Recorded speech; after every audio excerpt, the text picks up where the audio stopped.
Hi, this is Dylan with The Art of Chainmail. I'm testing out my new Hero Cam for silver, and I noticed the other day somebody was asking on one of the message boards about an easy way to start this pattern here, which is known as Ormlänk, which means worm link, or sometimes 4-in-1 Half-Persian, or maybe even more commonly 4-in-1 Half-Persian. You can see that it has a rectangular cross section. The even numbers of the Half-Persians all have that. So this is 4-in-1, 6-in-1, 8-in-1 if you were really daring would have a rectangular cross section, and the odd numbers, so 3-in-1, 5-in-1, 7-in-1, all have a trapezoid cross section. It lays nice and flat, makes very nice bracelets, can do a very nice necklace or choker with it. Historical pattern related to the Vikings, and you might see it used in modern times on the straps that go around the neck of the Busby hats that the beefeaters that guard Buckingham Palace wear. Anyhow, hopefully I'm going to show you 3 easy ways to make this pattern today. I'm going to use some shower curtain rings here. This is what I like to do when I do chain demonstrations for folks, and it brings it up nice and personal so you can see how to start things. Now the first way we're going to do it is the easiest way to make the Ormlänk or the 4-in-1 Half-Persian. You take a ring, you put it through 2 other rings. It's a pattern that scales, so there's a minimum size that you can make it at aspect ratio wise. These are 16 gauge 5/16 rings, and that's about as small as you're going to get with the pattern in 16 gauge, but you could go up to 7/16, and you just end up with a sort of a broader, more loose version of the same pattern. Take 3 rings, you put 1 ring through 2 rings. Now I use 2 colors here. That makes it really easy to see what you're doing in this pattern, because basically there's rings that lean one way and rings that lean the other way in the weave, so it's easy to distinguish the 2 types of rings. So when you're making this for the first time, I suggest something like steel and bronze, or if you're really fancy, silver and gold fill. You can also use anodized aluminum in 2 colors, or you can use steel and neoprene if you want to make a stretchy bracelet. One thing about that is you need a special technique for starting it, so I'm going to show you 3 easy methods for starting today here, hopefully, and the last one will be for neoprene. Anyways, this is first method, 1 ring through 2. The most important thing is that you're going to put these 2 rings over top of each other to create a little space between them. I'm going to hold it here. Holding onto your rings when you're starting out is the most important thing. You don't want to drop them. So if you use some plasticine or some sticky tack, or even a clothespin, or maybe even a twist tie, or something to help hold your rings, that can be very useful when you're starting out. So anyways, what you're doing is you're making a hole right there to put your ring through. I'm going to take another silver ring here. And the main thing to remember with this, these guys stack on top of each other, so the white ones are always going to be on top of each other. And when I add a silver ring, it's always going to be away from me. So I'm going to put that on there. Boom. Now, to put in the next white ring, I'm going to use the same gap that I created to put the silver ring through in the silver rings for the white ring. Does that make sense? So you can see here's the gap where they overlap. Open the ring, put it through.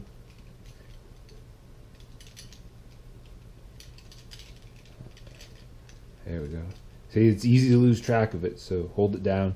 Anyways, you're going to put on your next silver one, goes in the same hole there. Put on your next white one. Another open white one here. That one. And then just keep going until you've got yourself a nice length of Ormlänk chain. Okay, well, that's all fine and good, but that's the slow way to weave it, 1 ring at a time. You want to be able to, if it's possible, speed weave a pattern. And what that means is that you can add both open and closed links at the same time. So the next method is going to be for how to add all of your white rings as closed rings. So if you're making out of steel and bronze, you'd open all your steel rings to begin with, and you close all your bronze rings to begin with. Anyways, the main difference in starting out is your first ring is going to go through 3 rings this time. Yeah, now it's a 3-ring circus, I know, right? So, same deal. These guys are going to stack on top of each other. White guys are going to stack. And the silver ones are going to go away from us. But here's the trick. Because you have this extra ring on, you're not just going through the hole here, but you got to make sure the ring passes through that hole. So what I like to do is take the open ring, put it through that one first, and then bring it back. You can see how floppy it gets, but I'm tracking my hole here. There we go.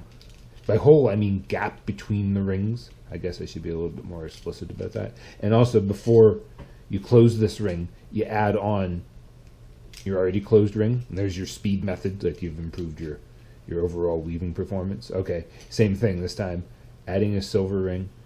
It's going to go through here on the outside. And the shower rings catch, so that's part of my sort of fussing around here. Pull it up through. Drop another white ring on. Oops. Close your silver ring. And just go. Boom. No problem. There's your speed weaving method. This is fast as it's going to get. Okay, so for the fourth method, take apart my rings again.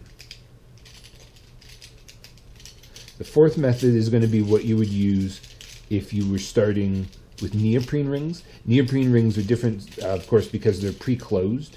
So you don't. There's no circumstance where you can open them up. So if you're going to put them into the pattern, it has to be in a position where they can be put together with other closed rings. What this essentially means for our Ormlänk pattern is that now you got one going through 4, because you got to remember it's a 4-in-1 pattern. So every one ring is going to go through 4 other rings. Okay. So what does that mean? What it means is this ring here, you're not going to put any rings through for what you're adding, because you're adding your 4th ring. This one solely exists so when you bring the pattern back around into a continuous chain, you have a place to attach your final silver ring to. Anyhow, that one hangs out of the way. You take your 3, and it's the same deal as when you were speed weaving it originally. You're going to take your silver ring. It's got an account to go through that one. It comes back up through the gap in those 2, and in this case you'll be throwing on a neoprene ring. Now here's the gap in the pattern. The same thing. Look, this one can even have a neoprene ring on it in the first place. If you're clever enough to keep track of things, then you can add new rings to the pattern just like that, and that's nice fast speed weaving, and boom. Now here's the other trick about, like, this is my bonus hint for folks that just, like, it's a real frustrating thing. The hardest thing is to start a chain pattern.